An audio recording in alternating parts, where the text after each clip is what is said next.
Now there was one thing, Mesre say,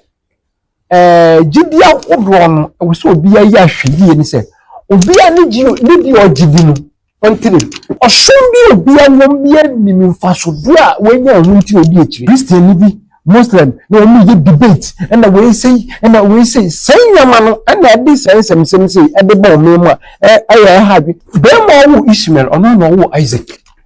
It's yen Papa Marco. It's your name to call we Muslim, we Christian. Muslims, Christians, yet Tina Brown, so Tina fear Mudi boom, my one and Brian Pena, Muslims, and a Christopher my Chempra, a Christopher many Muslims from my Yamma mine will be a one oko magazine, me market centers are Muslims or Christians or Ameriani, we diagro, wait. I mean, what's going on now? Saying I'm a missy, say, oh, say, BBC trouble able come young politicians here. This Muslim Christian, I don't see say a threat among mine. Okay. Because come Muslims meet Christians, I want my one. Yeah, cool. Yeah, you living peace. But one thing, me against here, TikTok. The way I debate between shop for Muslim, other scholar, and I say, Imam be the way you debate, and the way nearly that you say, a whole no problem. It's a whole maybe a Christian council. I was say, Christian council be more because of defending the side. Muslim council be more because of defending. And the president, peace council in your mind. The president have to step in and stop this thing. So, obvious, send you say a president did discipline the about social media. This thing is a president because of best top. You just say case or best top. Quite benzo. We banna be really Christopher Jesus atema na ya chill. Ukodi Muhammad atema. What chiba kumbinu about man badjo. When I said freedom of speech, freedom of speech, freedom of speech.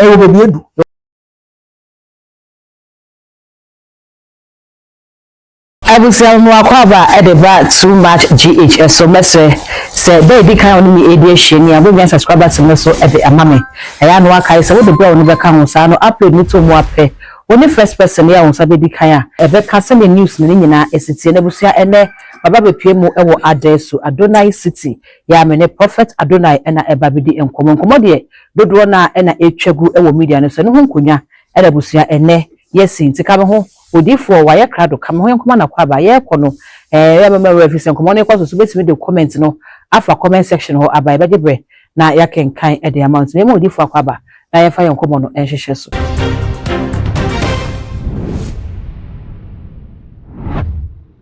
Odi from Mwakwaba. Papa bibi aboko. Abode yankopon ado bibi. Nyame ase. Odi for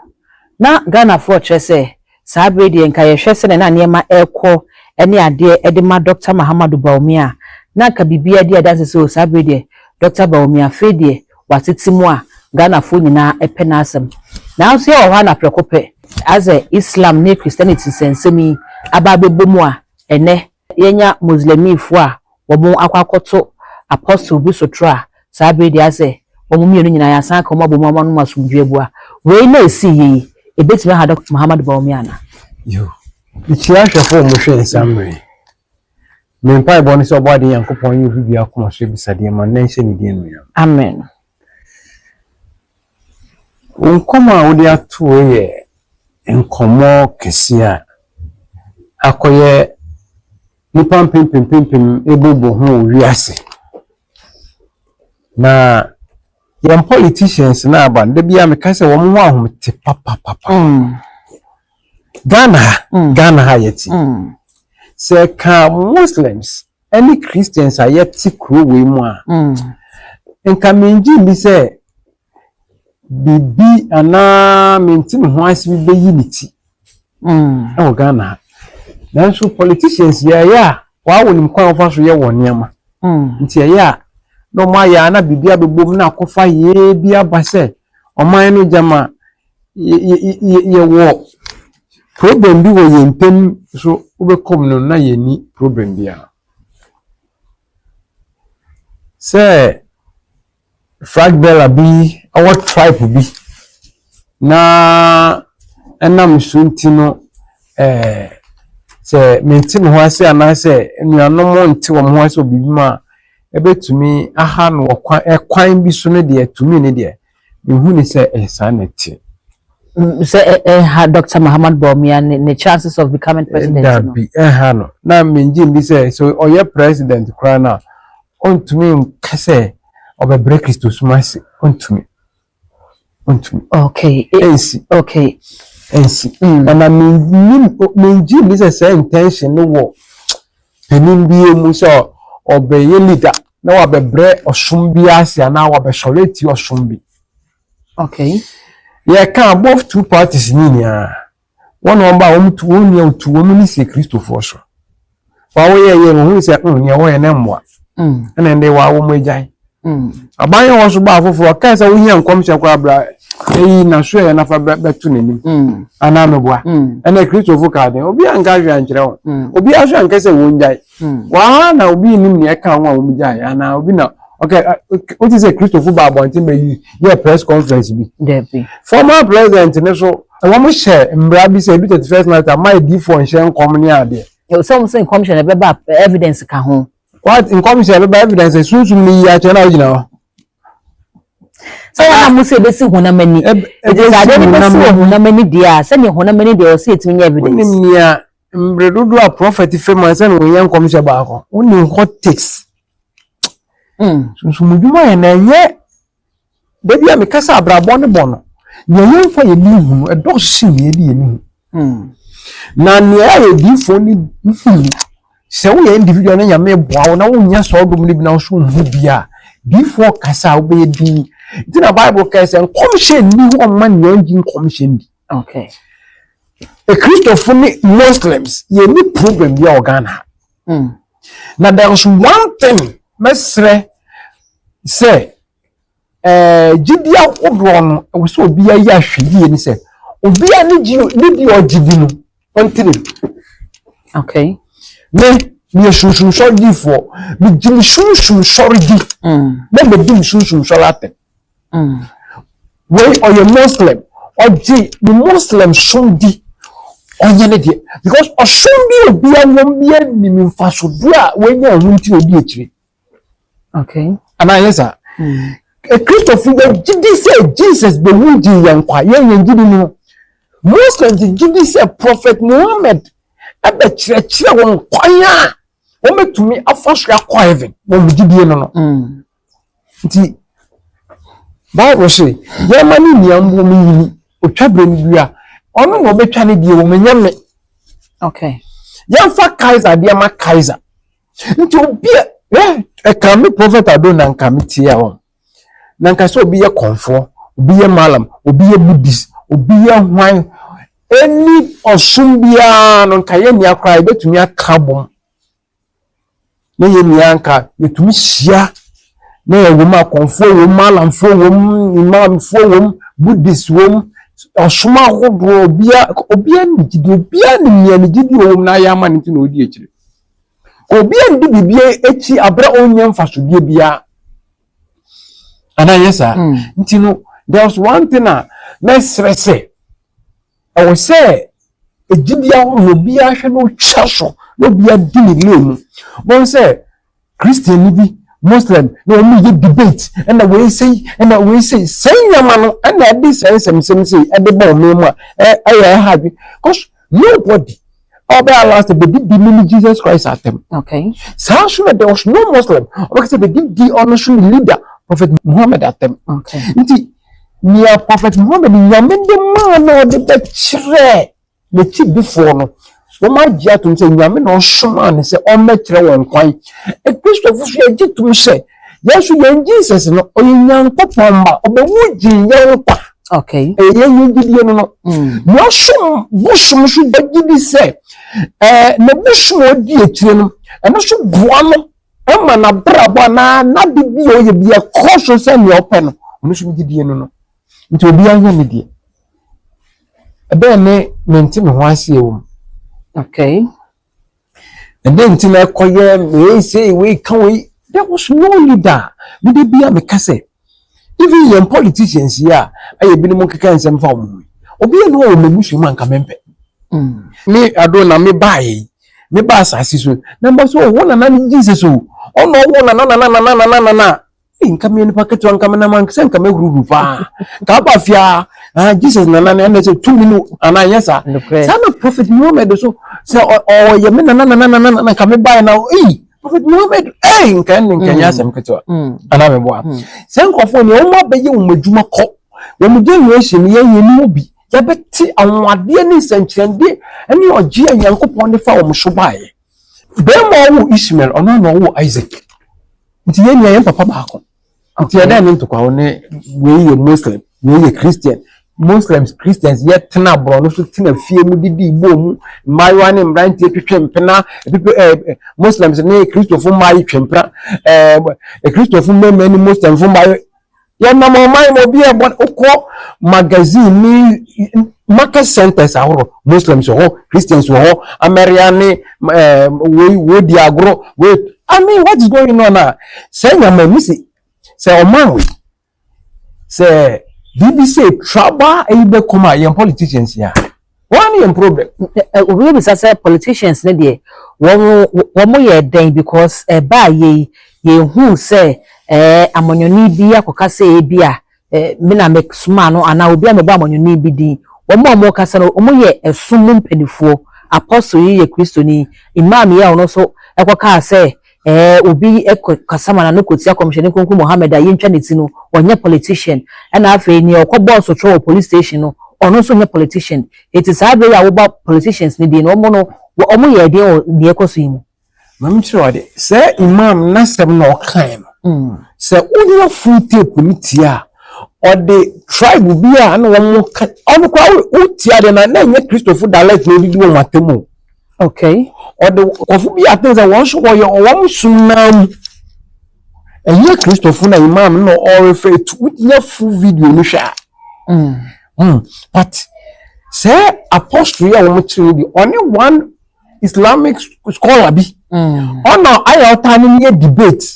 e social media ono na woman sem na we katia we obeka say tia me leader dey me so make say tia o leader nti say e ka say ye kanya me mu no kore pa dia nsem na abeton wo no to me dey me hu say ye nsem bi e wo say ye ma no koye asem kese bia na ekofo yende bi ana asomdua oman yekuta emunipa yekuta no ekwa fantity mu bia ba because Muslims and Christians ya tikro mu di dwabom kobi ye bibia ebom ebi wo mu bro yenya wo mu Christophobi Christophobi di bro ya Muslims a wo mbe wo so anti no den na ye betumi osuma yeso obi a tene dia so obi a kone dia den na ese de titimoba okay ebi trese Dr. Muhammadu Bawumia ni nti agana fo bi ekase ni AC ebekọ de atia ne se ni edikan no wono no wo ye Muslim ni etosum yenu no Ghana sofo bi ababeto monten so allegedly say Ghana sofo bi mpese obi a wo ye Muslim ebeba be di Ghana so enti we na chief man ba kwa beka se obi obeka se commissioner kunku Mohammed bi aye ntwa ne ti na ba kon so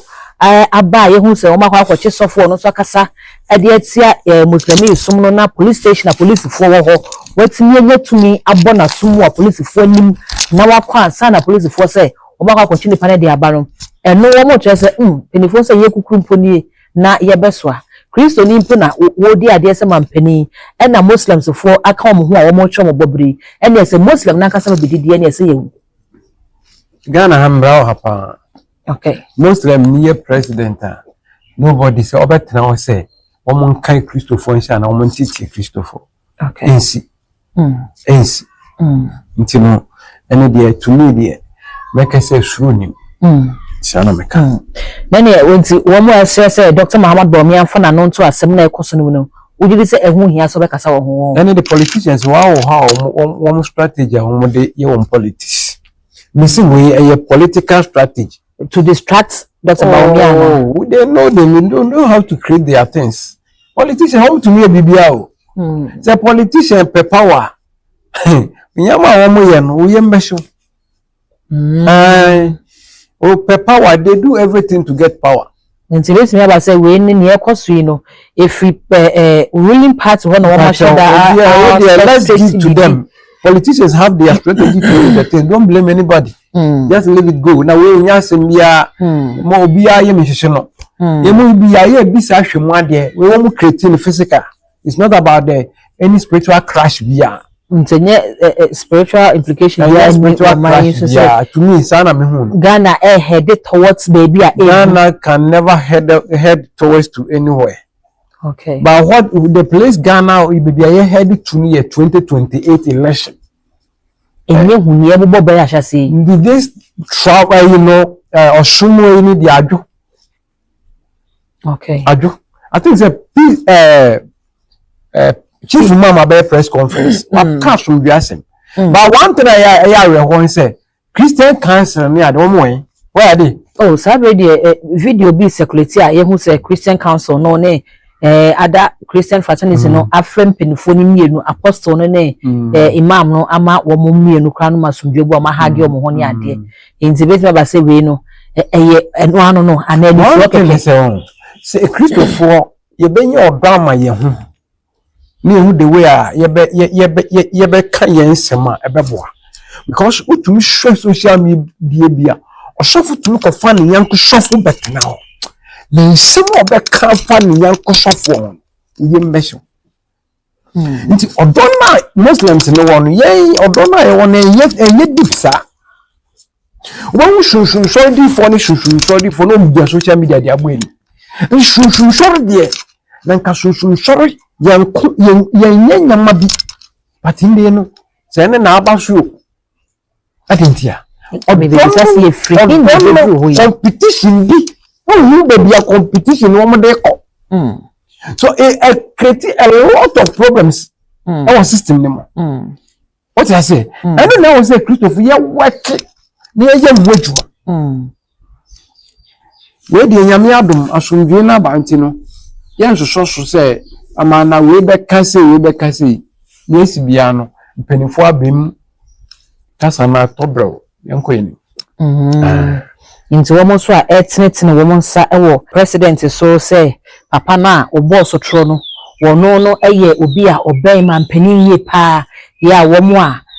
ono na eda womo a Friday bi mbom pa de man panin no na eda womo ano wo sign so kwa ye senior advisor edema interior minister wo sign so just any dibre wo abamu de as wo ye obi a wo so ye pa wo abam so mo etnetine mo nsa wo man panin na pamfo so say ade ya ekoso de man pani pe na ye not na we Christian but wo interior minister or Muslim education minister or Muslim wo nyina so education minister say ni dey piem a ono so person be man pani wo mo a everybody say e bia possibly say this fo no ni din ka ho bi eti wo mo tete mo sa hwe on so say em free ho ba bia you see ade na ekoso politicians so let's fanto Antino wa ma title bebre nti eno ayentwa so police won to be bibia bi o politicians who dey work papa wa mo ye kwa fa so bom games okay you know won nti no mejidi say ade papa ye no the way a president pass from you a up do ni pa opese o man no nya asomdwi di bu o man mejidi say title ne positions aboboyi say no kwese kura papa nampa president so be hu bibi okay odifo wo bisa say Christian council no wo mo ewo hefa ogidi say nia akosui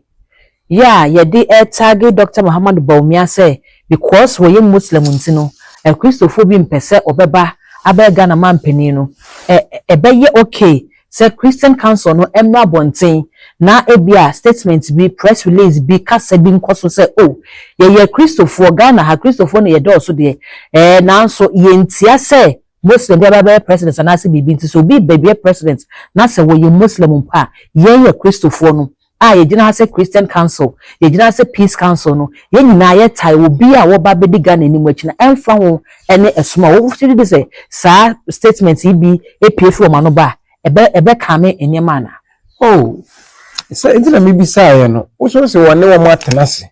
akasa uma hage womu say me dey asem yi ba ye na aso my but I say Dr. Muhammad Bomi Muslim ade no as a wo ho from 2024 Christian council na say omo nya politics there be anti no wa wonim ko be fa so be o ma de D4 I can't do what goes over pai mo man ni say o man be koso atena hwudwi mu na obi adua na pa tumi sori kodi ni pa no obeya na ho ode akodi ni pa but me this Muslim Christian no I don't see say a threat among mine okay because come Muslims ni Christians say o man mu a yeah cool yeah living peace obi akọ but one thing me against here TikTok the way I debate between shop Muslim other scholar and say imam be na way you debate and na way ni leader you say a whole na no problem into whole na be a Christian council I say Christian council be mo because of defending the side Muslim council be mo because of defending and the president peace council in your mind the president have to step in and stop this thing so obia should send you say a president the discipline be about social media this thing is a president because of best stop just say case or best stop Quite benzo chairman for gumana we bana be di we Christopher Jesus atema na ya chew ukodi Muhammad atema what chiba kumbienu about man badjo when they said freedom of speech freedom of speech freedom of speech freedom of freedom of quite so be defending this me party defend what shomo what sorry dem menko nti me defend me shoma me tie me kasa wo social media me Christo ni yesu me dey na me chire how say me kofa Muhammad bin because I don't believe in steps of Islam. Okay. Right? Me believe in steps of Christian. Okay. So I don't think that me kofa Muhammad be. Me Jesus and leader is Jesus. Also Jesus and leader Muhammad. Ya put the na me dey. Okay. And me ba me come with Jesus and one step. Also bad think about the leader of Prophet Muhammad one step. Kwanya ya me for no show na otumi be ye leader otumi o ma ti nyamende o ma nipa nyame yenya Muslims Christians whoever ni yenya esi ekwa heaven ana ya de ba kona nti sisi ya na we do we to na ekwa na ekoto se mpenifu mbi won mti odidi ebe ka den nasa yenya bi wo ewu hia okay enu kwa na me ka kire abrabano nyamma bia ya nipa bi titire wo ko ye kasa bebre atembedie bi ntukwa ese politics ya oji edi mi gibidi ebi wa ko tournament e dey go argument say ebedi de nwata na ebeko e dey interest ko di obi ata mi di na tema eno no ebema ni vote so ati and na ni vote so akonsoro okay me de ni say we si oba obeye ABCD okay mi hu say ABCD ni yama me oso hu say we si obeye say oso hu say yama o ana yesa the day obi ankoto na ba wa leader be yin no fa ni say meto o man ni ye pese mbebu be ye adwuma ye ana yesa school ni akwan ni ade ye pe be yi president bi aso ni was ni meeting pose me ba na me di abeto ga na mu ahye so why nyama bi wa tia so be because of politics we be penny bi ata am to be say ito ni mi oya de ni oka ye ya de kete ye nti abrabo ne bo ase any problem well for ka say Ghana ye headed towards any doom but baby ye headed towards no 2028 election maybe say e dey na 2028 election e wo mu a ye headed towards a emu ebeye hu but person ka ye di aduro no hu nkomo ye wi ana ye de saa asembisa no ewie ye nkomo no abramo bia ni pe bobia o kwa wo bebia no abre bia no pese obenya apomudin okay se na esi a yare bi mbebonto nipa bebre won ko yare won ko yare because ohun say we ye waste about tea okay and we ye ko about tea ohun say ni sisi ya ne ya nti prophet Adonai say ohun sisi yare adura say wo de sabi o ko washroom kwa na moja ba unye bi no betwa nti me ko pe bia no ade na unye bi say wo hye de baaye so ba asasi so yare bi say be kan ana yare nkan wo ba asasi so say wo ba be ko yare ho Nti me de bia me kasa me nton aduro me san yare because yare bi oba be trem simple mama me duro so nkwaje na okwa no maze manu me dura me yare ne nko ebi wonder spiritually no e kan ne shebre no de ba asase so nti tuti no mu nemu nko aboa yare san ba na bed nti obi se me yare de ekwa na aba adentia because yare na eye no nemu nko na den otu wana mo onye bi se nhwemu ade se yare ya behwe ni bibi techira na se bibi ntechire ena de bia mekes ayaresa yesa wo shunshun ansa na epie hunemu okay ena abrabo no so se wanti ne baase a obebo bra na sai nti mikuta ndro we catholic ena bam ena dompe ena siatica ibati obi a wo dompe me hawo obi wa ne kotodwe obi wa ojina wo se na sra sintin twetwe no obi wa ne titumi dwana obi wa ne spana kod dompe me hawo bi a wakwa enko uye bi do no mo suro nti ebetu ase ayaresa yesa wo shunshun manza ne pie hunemu de bia meka ena wo so dreams and visions nipa bebre wo mabra ba ye nko besie no otumi danya da isubi na ne kra ne ka tene se de bia ne kra ne nam no ehon nyanti on sorry one ada se wo mpaibum ada se obedwura ho because bo na fia ka wo kra no nti no se wada isu djuma wo bobra na ejina fa akoro utumi ko woni ma na wapem afube se obi esai betwa ho so na ntumi mpeja mpaibọ affairs no gbo anyama ye na edo na gbo anyama mpeke because wada isu ni wakata ese se bi wona munemu a nwu ade nti na mwa okra na ese ma information true ada isu no ntumi ma nti we dreams ambition unye bi no ma ebie wada isu ni wa na we detox ni pedua no eyi fibia sane okay we so respect obi oda tu kompa ana obi wa na moja fini hunu ba nye bi no ma ebetwa ashobo ade yankopon dem ana obi wo asma nye bi no mo surenti reserve ba we cardio any secretary obi o pressure bi ni pressure de ma for me de pressure de ma fom da de bia ne pressure gina soro nye bi no ma pressure de be ba fom ashobo ade yankopon din enumyam okay we stop drinking about tea so we should be what tons and mountain time we be making obi prophet Adonai ya osurenti obinya aya research ya media nya we show power activation and a healing body and a PT2 unye bi no ma eyi fufu obi ati kakrepe na nyima hye no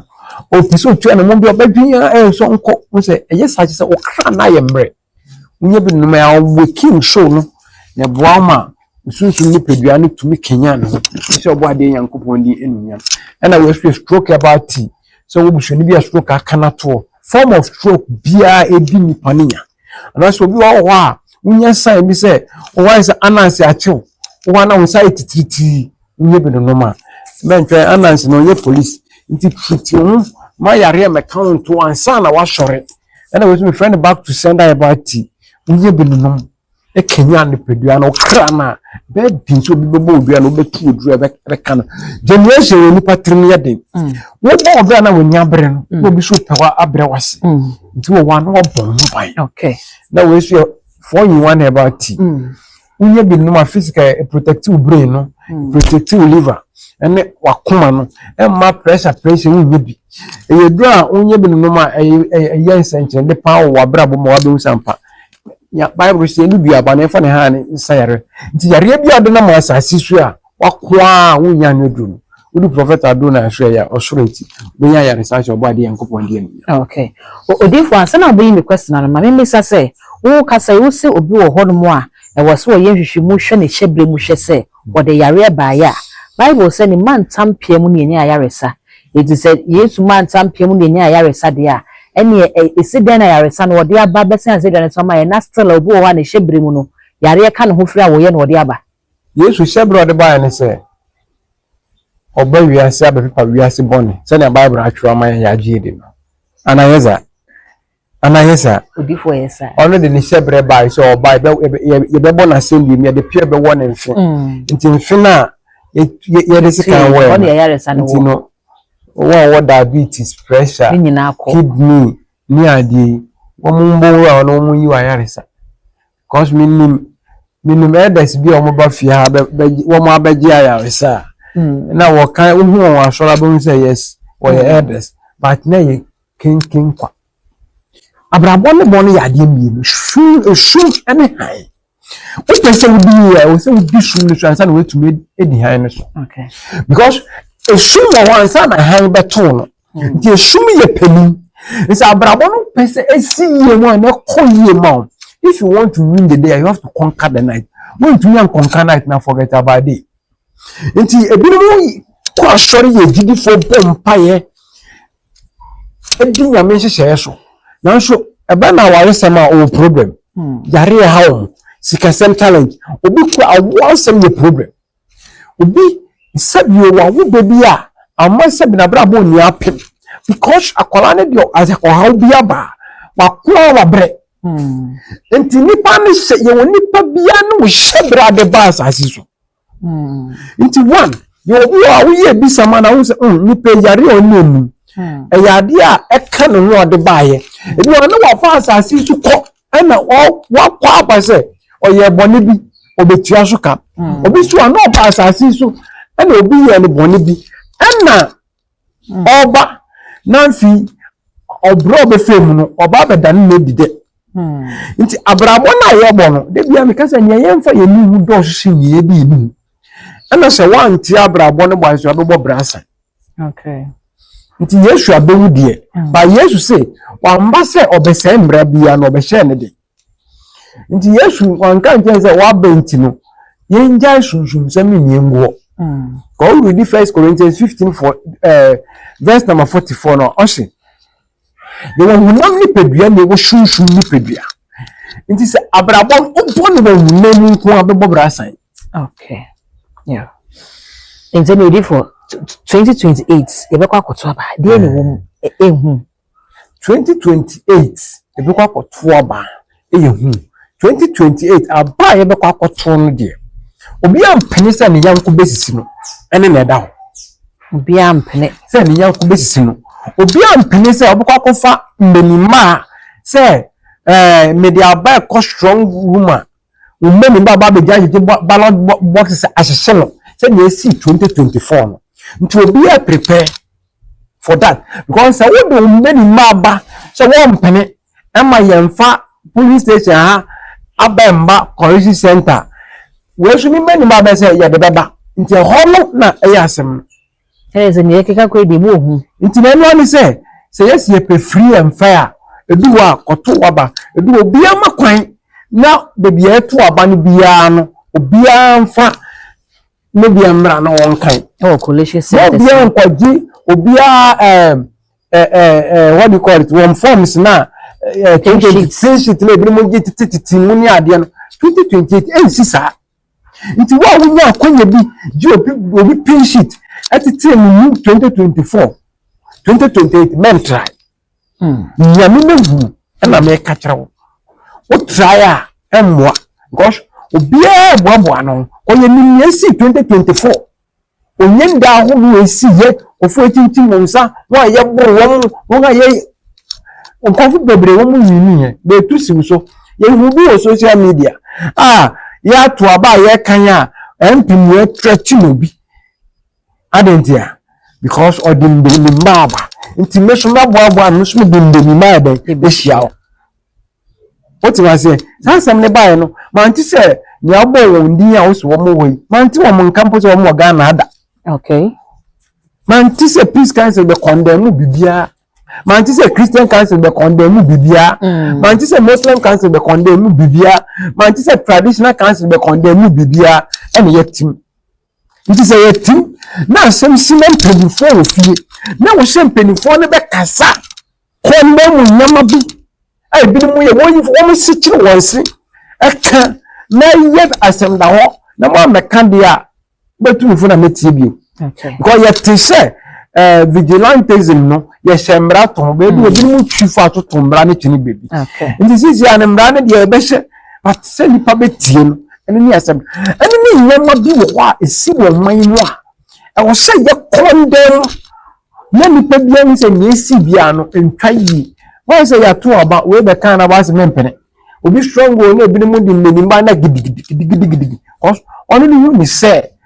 embrace na onti and me ma menimba bia ye ma omani ma bambofo won mo hwe na won taking charge e ko bi won na nkosa na o expect say won me kwa case bi o magbi no ho bi o ensi okay nti no niame hu se ada yenim no okay nti mpa ba e be bo ase obo ade yankopon na bofo atwa ye hu hia ne se politicians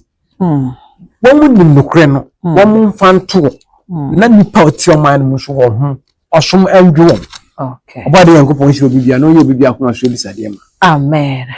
abusia ha na brema akwan me ade enkomo twetwe ni nyina esiye mene prophet Adonai na edi enkomo no mesre so obeja wo comment so e wo comment section ho e de amame all the social media handles no e too much gh o subscribe like ya share na afofo nso nyibia hwe makra